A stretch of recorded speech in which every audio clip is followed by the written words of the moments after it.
విఘ్నాలను తొలగించే విఘ్నేశ్వరుడు వాడవాడలా ఘనంగా పూజలు అందుకుంటున్నాడు.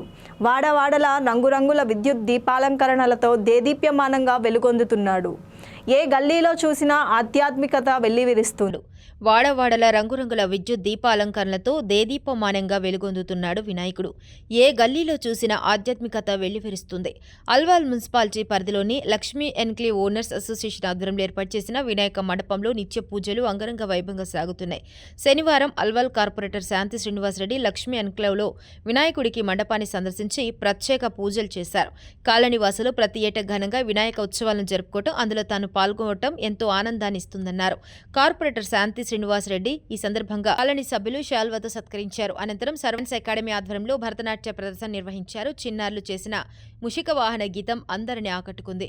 ప్రదర్శనలో కుమారి వర్ష చేసిన కూచిపూడి నృత్యం ఎంతో ప్రత్యేక ఆకర్షణంగా ఆహుతులను ఆకట్టుకుంది. ప్రదర్శనల అనంతరం నృత్యకారులను కాలనీవాసులు ఘనంగా సన్మానించారు. వినాయక మండపం వద్ద అన్నదాన కార్యక్రమంలో భక్తులు పెద్ద ఎత్తున పాల్గొన్నారు. ఈ కార్యక్రమంలో కాలనీ అధ్యక్షులు అనురాధ, రాజేష్, కార్యదర్శి రమా, శ్రీనివాస్ రెడ్డి, మంజుల, నరసింహులు, వాణి, విష్ణువర్ధన్ రెడ్డి, భారతి, కోటేశ్వరరావులు పాల్గొన్నారు. అన్నదాన కార్యక్రమాన్ని దీప రాజేశ్వర్లు నిర్వహించారు.